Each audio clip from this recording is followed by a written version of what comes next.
je lui donnerai ses vignes et la vallée d'Accor, comme une porte d'espérance. Et là, elle chantera comme au temps de sa jeunesse et comme au jour où elle remonta du pays d'Égypte. En ce jour-là, dit l'Éternel, tu m'appelleras mon mari, et tu ne m'appelleras plus mon maître. J'ôterai de sa bouche les noms des Baals, afin qu'on ne les mentionne plus par leur nom. En ce jour-là, je traiterai pour eux une alliance avec les bêtes des champs, les oiseaux du ciel et les reptiles de la terre. Je briserai dans le pays l'arc, l'épée et la guerre, et je les ferai reposer avec sécurité. Je serai ton fiancé pour toujours. Je serai ton fiancé par la justice, la droiture, la grâce et la miséricorde. Je serai ton fiancé par la fidélité, et tu reconnaîtras l'Éternel. En ce jour-là, notez bien le verbe exaucer qui revient tellement souvent. En ce jour-là, j'exaucerai, dit l'Éternel. J'exaucerai les cieux et ils exauceront la terre. La terre exaucera le blé, le mou et l'huile, et ils exauceront Jisraël. Je planterai pour moi l'eau-rouchama dans le pays, et je lui ferai miséricorde. Je dirai à l'eau-ami, tu es mon peuple, et il répondra, mon Dieu. Amen. Alors, que de promesses est rempli, évidemment, là, de bénédictions du Seigneur. Et je crois qu'il y a des bénédictions à notre disposition durant cette semaine, particulièrement, nous, comme Église du Sentier, nous, comme personnes individuelles, le Seigneur a des bénédictions à notre disposition. Pourquoi vivre en dessous, je dirais, des privilèges que Dieu veut nous accorder? Nous avons des privilèges qui nous sont échus. Nous ne devons pas vivre en dessous, en deçà, voyez, plus bas que ce que Dieu voudrait que nous soyons. Pourquoi ne pas laisser le Saint-Esprit prendre contrôle complet de nos vies? Pourquoi ne pas maintenir en tout temps, alors il y a les conditions les meilleures pour que Dieu puisse bénir? Évidemment, nous vivons dans des temps tumultueux, des temps difficiles, des temps diaboliques, tout ça, mais dans le tumulte, au milieu des batailles, au milieu des guerres, le Saint-Esprit toujours viendra nous apporter la paix intérieure. Amen. Le Saint-Esprit a été symbolisé par la colombe. Amen. Et le Saint-Esprit est encore cette colombe qui est douce, qui est belle, qui vient apporter la paix. Chaque fois que nous voyons Paul ou Pierre ou Jean souvent écrire aux chrétiens, souvent ils vont répéter que la grâce et la paix vous soient données de la part de Dieu le Père, du Saint-Esprit. Amen. Et de Jésus-Christ. Que Dieu soit béni. Dans les difficultés, alors le Saint-Esprit nous donne une force surnaturelle. Ce n'est pas la force qui vient de l'homme. Voyez, Jésus a dit, vous recevrez. Donc c'est quelque chose qu'on n'a pas. Vous recevrez. Vous ne l'avez pas, vous allez la recevoir. Vous recevrez de la puissance, quand le Saint-Esprit viendra sur vous. C'est le Saint-Esprit qui donne la force aux chrétiens, qui donne la puissance pour vaincre. Ça ne vient pas de nous, ça ne vient pas spécialement de nos résolutions, de nos idées. C'est le Saint-Esprit lui-même, quand on lui demande qu'il vienne nous donner sa force. Vous recevrez de la puissance, de la force, quand le Saint-Esprit viendra sur vous. Et Dieu, je dirais, est bien plus disposé à donner que nous le sommes à recevoir. Dieu veut donner, voyez, en abondance. Et nous l'avons vu vendredi soir pour ceux qui étaient là. Que de bénédictions spirituelles nous sont données dans la parole de Dieu et spécialement dans le Nouveau Testament. Et on a besoin donc de ces bénédictions. Notre Père qui est dans les cieux, il est, je le répète, généreux.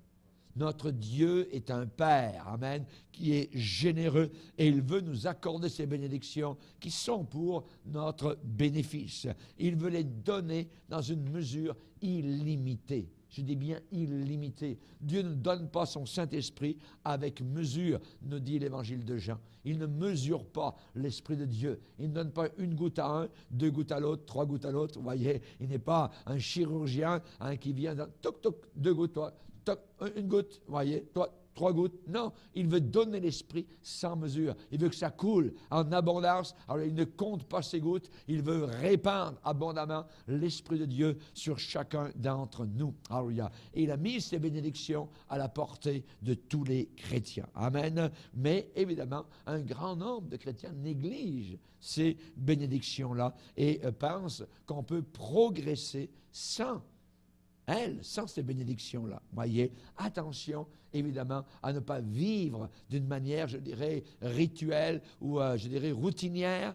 Attention surtout à ne pas commettre un certain péché. On ne le voit pas souvent comme un péché, mais c'en est un, c'est de perdre notre premier amour. Voyez, de perdre notre premier amour, c'est un péché. Voyez, je pêche contre Dieu quand je perds mon premier amour. Pourquoi? Parce que le Seigneur va déclarer à l'église d'Éphèse, ce que j'ai contre toi, c'est que tu as perdu ton premier amour. Repens-toi. Repens-toi. Donc, quand on se repent de quelque chose, c'est qu'on a péché. Voyez, ça veut dire que d'avoir abandonné le premier amour, voyez, de devenir plus froid ou plus rituel ou quoi que ce soit, eh bien, je suis en train de régresser. Et on a chanté ce soir, et notre frère nous l'a fait chanter, mets de l'huile dans ma lampe, rends-moi bouillant. Rends-moi bouillant. On peut demeurer bouillant pour le Seigneur. Ça ne veut pas dire qu'on va sauter 20 pieds en l'air, mais on peut être bouillant, voyez, dans notre cœur, parce qu'on aime véritablement Jésus. Je crois que vous le démontrez ce soir aussi, en venant et en jeûnant peut-être pour plusieurs, donc durant cette semaine. Gloire au Seigneur. Souvenez-vous, la Bible dit, de ces premiers jours.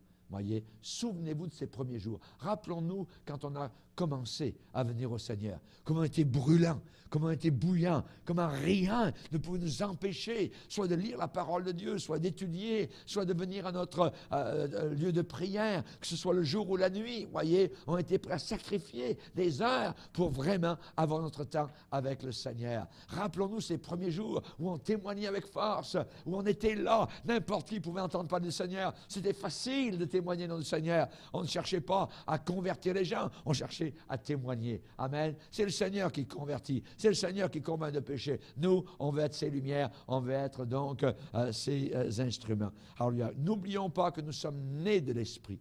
C'est le Saint-Esprit qui a commencé au départ cette œuvre en nous. Alors, nous sommes nés du Saint-Esprit. La première des bénédictions qu'on a reçues, ça a été de naître de nouveau. Quelle bénédiction! Quelle merveilleuse bénédiction. Alléluia. Et c'est la seule qui va nous permettre d'entrer là-haut dans le ciel. Jésus a dit, il faut que vous naissiez de nouveau. Il faut que vous naissiez de nouveau. Si on n'est pas né de nouveau, on ne peut pas entrer dans le ciel. Vous voyez, on peut être religieux, on peut être bien voulant, avoir des bonnes intentions, mais si on n'est pas né de nouveau, et c'est le Saint-Esprit qui nous a fait naître de nouveau. Nous étions, alléluia, dans le cocon, alors nous étions un ver de terre, alléluia, et le Saint-Esprit nous a enfermés par des difficultés, parfois des épreuves, par des maladies. Pour l'un, ça a été ceci, pour l'autre, ça a été autre chose, mais finalement, un beau jour, pouf, le cocon a craqué et un beau papillon est sorti. Amen. Le ver de terre, c'était terminé. Et voilà qu'il y a eu une transformation. Je pense que Dieu parle au travers de sa nature. Amen. Sur la nouvelle naissance, au travers de la transformation d'un ver de terre qui rampe par terre, qui mange de la terre, voyez. Et soudain, ce même ver a été transformé, métamorphosé en un beau papillon, alors avec des belles couleurs. La première aile commence à sortir, alors la deuxième aile, tout ça, et le cocon est laissé. Et voilà que maintenant, alors il peut ouvrir ses ailes et aller dans l'azur bleu du Seigneur. Nous avons les ailes de la foi que Dieu a ouvertes. Nous ne les avions pas auparavant. Amen. On rampait à terre. On était vraiment misérables. On mangeait du sable, on mangeait de la poussière, voyez. On mangeait des poubelles.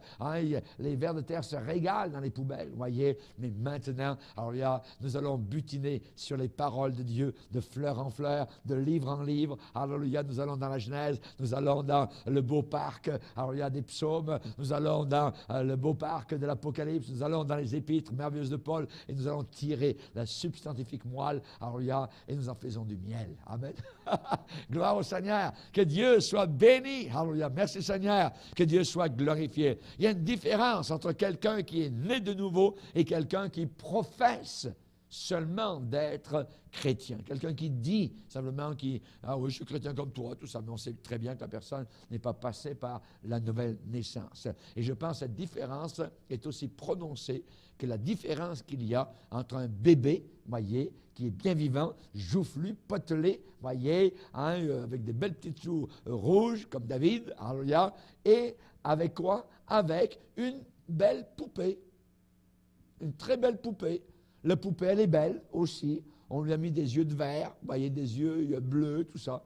Mais il n'y a pas de vie en elle, vous voyez. Et cette différence, elle est aussi grande entre quelqu'un qui est né de nouveau et quelqu'un qui n'est pas né de nouveau, qui n'a pas la nouvelle naissance, donc la vie de Dieu dans son cœur. Alléluia. La poupée est sans vie.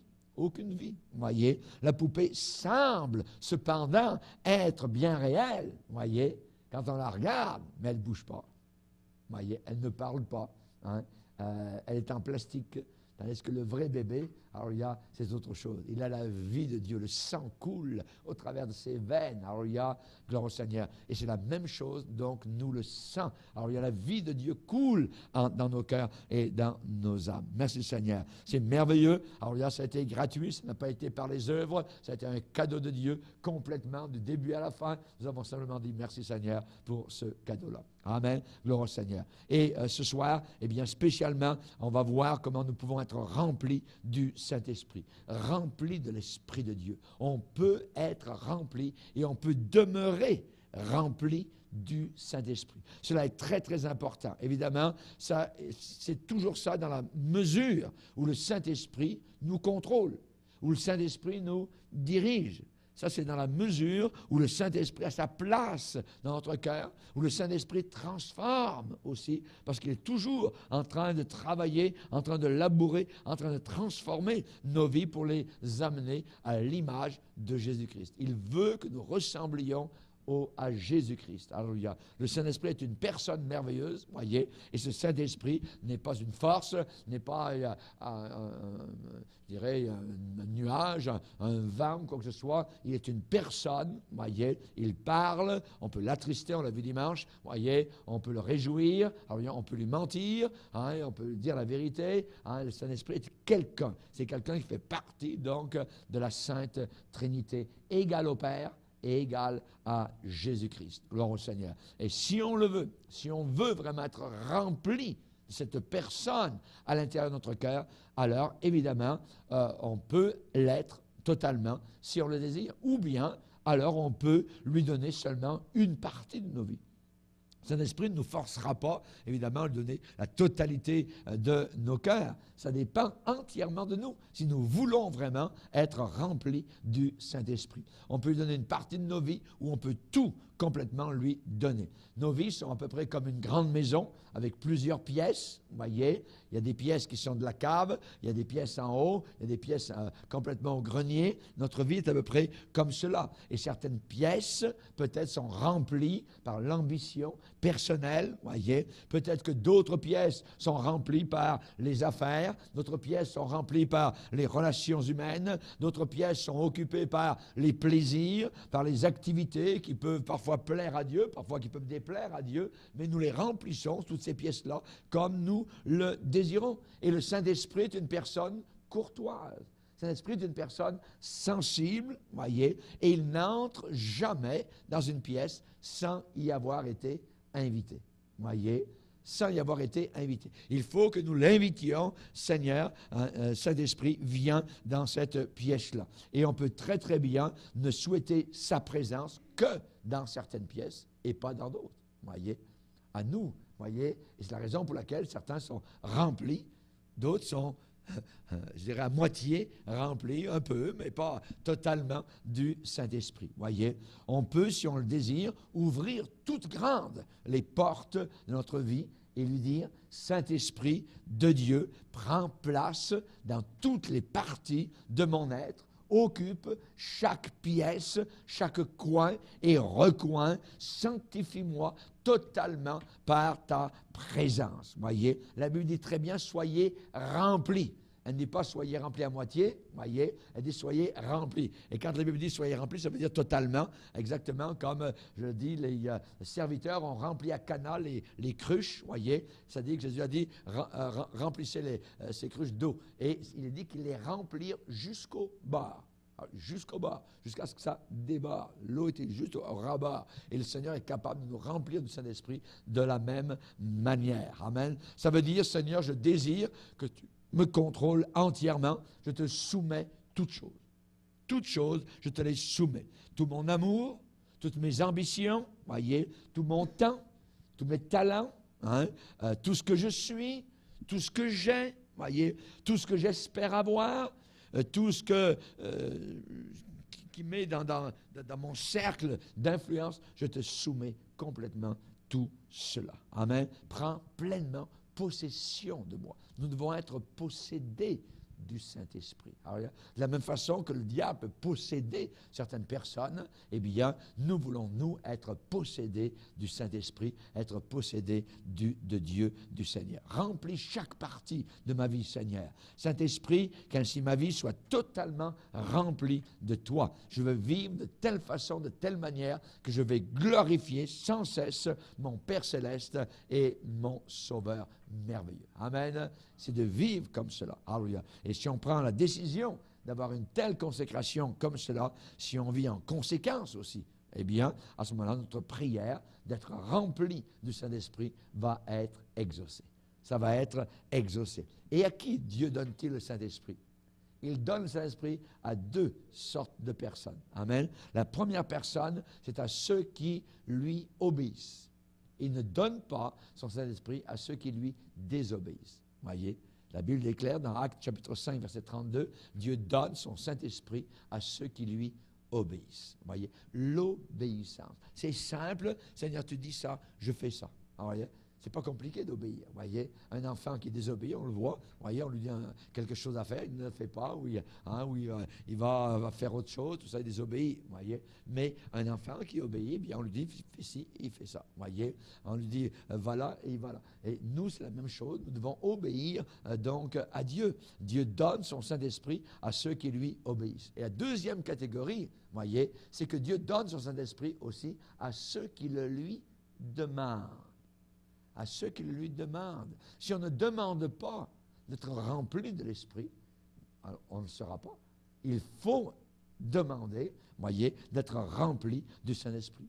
Et le Seigneur nous remplira exactement comme il a rempli les hommes et les femmes le jour de la Pentecôte, qui étaient là, voyez, 120 personnes dans le Cénacle, dans ce lieu, voyez, et bien le Saint-Esprit est descendu sur eux. C'était des gens qui demandaient, c'était des gens qui obéissaient, qui priaient, qui cherchaient le Seigneur et qui voulaient être remplis. Alléluia. Et ces chrétiens, tous ensemble, étaient en train d'adorer le Seigneur. La Bible dit, ils furent tous remplis du Saint-Esprit. Ça veut dire qu'ils étaient dans le même cœur. Alors, et le Seigneur n'a pas fait de différence. Ils les avaient tous dans le même esprit. Ça veut dire qu'il y avait une unité qui était là. Et le Seigneur les a tous remplis du Saint-Esprit. Amen. Et ils commencèrent à parler en d'autres langues, comme le Seigneur leur donnait de s'exprimer. Quelle merveilleuse bénédiction pour eux. Quelle merveilleuse bénédiction pour nous aussi, si nous le voulons. Un changement radical dans leur capacité de servir Jésus.